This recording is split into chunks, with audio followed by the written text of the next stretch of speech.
नेपाल में विरोध प्रदर्शन के बाद देश के प्रधानमंत्री और राष्ट्रपति ने इस्तीफा दे दिया है। इसके बाद भी नेपाल में विरोध प्रदर्शन पर कोई असर फिलहाल पड़ता नजर नहीं आ रहा।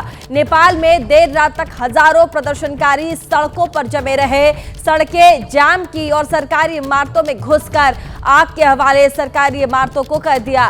कुछ नेताओं पर भी आपको बता दें हमला किया गया है। जानकारी मिलने पर नेपाल की सेना के हेलीकॉप्टर से कुछ मंत्रियों को सुरक्षित स्थानों पर पहुंचाया गया है। दूसरी तरफ नेपाल की सेना और पुलिस ने रात भर सड़कों पर गश्त किया है। तो ये बड़ी खबर इस वक्त की शुरुआत बुलेटिन की बड़ी खबर के साथ। नेपाल में अभी भी जो हिंसक प्रदर्शन है वो थमने का नाम नहीं ले रही। आपको बता दें कि देश के प्रधानमंत्री और गृह मंत्री के इस्तीफा दे देने के बाद, राष्ट्रपति के इस्तीफा दे देने के बाद, उसके बाद भी जो प्रदर्शनकारी हैं फिलहाल अपने प्रदर्शन को रोकते नजर नहीं आ रहे। आपको बता दें रात भर जो प्रदर्शनकारी हैं वो सड़क पर जमे रहे, लंबे लंबे जाम लगाए, आगजनी की, बड़ी बड़ी सरकारी इमारतों को आग के हवाले कर दिया।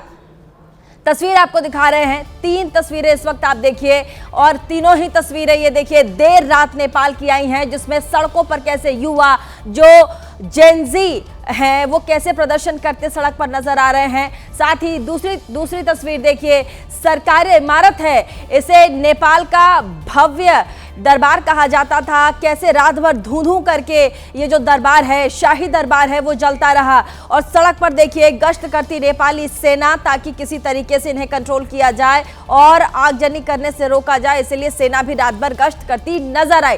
सोशल मीडिया प्लेटफॉर्म पर बैन से उपजे आंदोलन ने नेपाल को विद्रोह की आंख में झोंक दिया। सरकार के खिलाफ सड़क पर उतरे युवाओं ने राजधानी काठमांडू में संसद भवन को आग के हवाले कर दिया। तो वहीं नेताओं और मंत्रियों को भी नहीं बख्शा गया।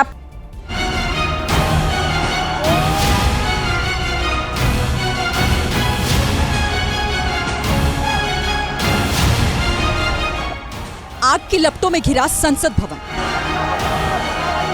प्रधानमंत्री कार्यालय, राष्ट्रपति भवन, नेपाल का सुप्रीम कोर्ट। यह सरकार के खिलाफ उपजे गुस्से की वो तस्वीर है जिसने नेपाल को जला डाला।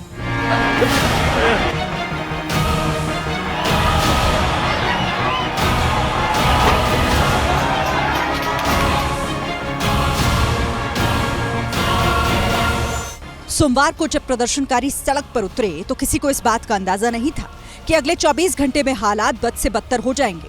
वही हुआ। देर रात ओपी शर्मा ओली की सरकार ने सोशल मीडिया से बैन हटाकर डैमेज कंट्रोल की कोशिश शुरू की, लेकिन इससे कोई फर्क नहीं पड़ा, बल्कि सुबह होते ही विद्रोह की आग और ज्यादा भड़क गई। और जो प्रदर्शनकारी सोमवार को संसद भवन के अंदर घुसे थे वो आज न सिर्फ संसद भवन में घुसे बल्कि संसद भवन को आग के हवाले कर दिया। प्रदर्शनकारी हथियारों के साथ संसद भवन पहुंचे, पहले तोड़फोड़ की और फिर संसद भवन में आग लगा दी। यो प्रधानमंत्री कार्यालय हो। जिस बिल्डिंग में नेपाल का प्रधानमंत्री कार्यालय है उस इमारत में कई और भी सरकारी कार्यालय हैं जो कि विद्रोह की आग में धधक उठे। प्रदर्शनकारियों ने प्रधानमंत्री की निजी संपत्ति को भी नहीं छोड़ा। काठमांडू में मौजूद केपी शर्मा ओली की निजी संपत्ति से कई फीट ऊंचा धुआं उठता दिखाई दिया। वहीं काठमांडू के महाराजगंज में स्थित राष्ट्रपति भवन भी प्रदर्शनकारियों के गुस्से का शिकार बना। सैकड़ों प्रदर्शनकारी एक साथ राष्ट्रपति भवन में घुस गए। आक्रोशित प्रदर्शनकारियों की भीड़ ने राष्ट्रपति भवन में जमकर तोड़फोड़ की और फिर प्रदर्शनकारियों ने राष्ट्रपति भवन में आग लगा दी। इस बीच कई प्रदर्शनकारी नेपाल की सर्वोच्च अदालत की ओर बढ़े। पहले इमारत पर लिखे सर्वोच्च अदालत की पट्टिका को तोड़ा, फिर पूरी इमारत को आग के हवाले कर दिया। इस दौरान कई प्रदर्शनकारी आग का वीडियो बनाते देखे गए। सड़क पर उतरे युवाओं ने हर उस शख्स को और इमारत को निशाना बनाया जो किसी न किसी रूप में सरकार से जुड़ा था। नेपाल के भाट भटेनी सुपरमार्केट में लगी आग इस बात की गवाही है।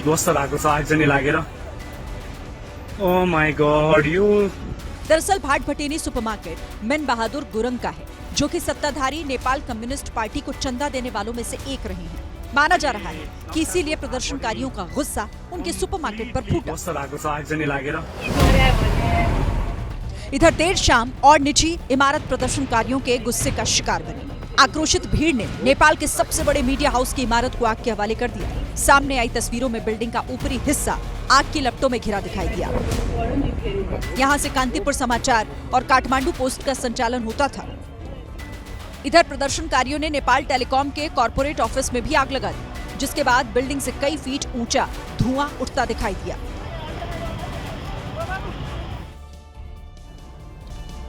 और चलिए नेपाल को लेकर के इस वक्त की बहुत बड़ी खबर आ रही है। आपको नेपाल की इस वक्त की बड़ी खबर बता दें, नेपाल में सरकार के गठन को लेकर हलचल तेज हो गई है। नेपाल के सेना प्रमुख की बालेन शाह के साथ बैठक है। बैठक में रवि लामिछाने के मौजूद रहने की संभावना जताई जा रही है। आपको बता दें, नेपाल हिंसा में अब तक 24 लोगों की जान जा चुकी है। जेलों में आपको बता दें तकरीबन 2000 के करीब जो कैदी हैं वो फरार हो गए हैं। तो आपको बता दें कि अभी फिलहाल इस उग्र प्रदर्शन को देखते हुए जो सेना के प्रमुख हैं उन्होंने मोर्चा संभाला है और युवाओं से फिलहाल शांति बनाए रखने की अपील कर रहे हैं। लेकिन इसी बीच जो तमाम अन्य पॉलिटिकल लोग हैं उनसे बैठक कर रहे हैं और साथ ही आपको बता दें कि आगे क्या होगा उस पर भी नजर।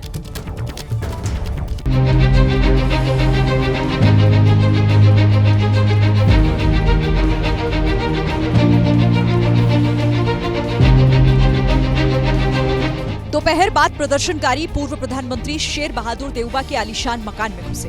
पहले घर के बाहर खड़ी गाड़ियों पर गुस्सा उतारा, गाड़ियों के शीशे तोड़ दिए। कुछ प्रदर्शनकारी गाड़ियों पर चढ़े तो कुछ ने लाठी डंडों और पत्थरों से हमला कर दिया। इसके बाद प्रदर्शनकारी घर के अंदर दाखिल हुए और पूर्व प्रधानमंत्री शेर बहादुर देउबा को पकड़ लिया, जिसके बाद उनके साथ मारपीट की गई। किसी ने थप्पड़ मारा, किसी ने घूंसे बरसाए तो कोई शेर बहादुर देउबा को खींचता हुआ दिखाई दिया। इस बीच कुछ प्रदर्शनकारियों ने शेर बहादुर देउबा की पत्नी आरजू देउबा को पकड़ लिया और उनके साथ मारपीट करने लगे। इस दौरान उन्हें लात भी मारी गई। दरअसल शेर बहादुर देउबा की पत्नी आरजू देउबा ओली सरकार में विदेश मंत्री के पद पर थी। मारपीट के बाद प्रदर्शनकारी शेर बहादुर देउबा और उनकी पत्नी को खींचकर बाहर ले गए, जिसके बाद उनके घर को आग लगा दी गई। वो तो गनीमत रही कि सुरक्षाकर्मी मौके पर पहुंच गए और किसी तरह से शेर बहादुर देउबा और उनकी पत्नी आरजू देउबा को प्रदर्शनकारियों के चंगुल से छुड़ा लिया और फिर उन्हें बाहर निकाला। सरकार के खिलाफ सड़क पर उतरे प्रदर्शनकारियों ने नेपाल के वित्त मंत्री विष्णु थापा को भी नहीं छोड़ा। प्रदर्शनकारियों ने उन्हें बीच रास्ते में घेर लिया, जिस पर वो बचकर भागने लगे तो सामने से आ रहे एक प्रदर्शनकारी ने लात मारकर उन्हें गिरा दिया, जिसके बाद वो फिर से उठकर भागे तो दूसरे प्रदर्शनकारी ने पकड़ा और फिर भीड़ ने उनकी पिटाई की।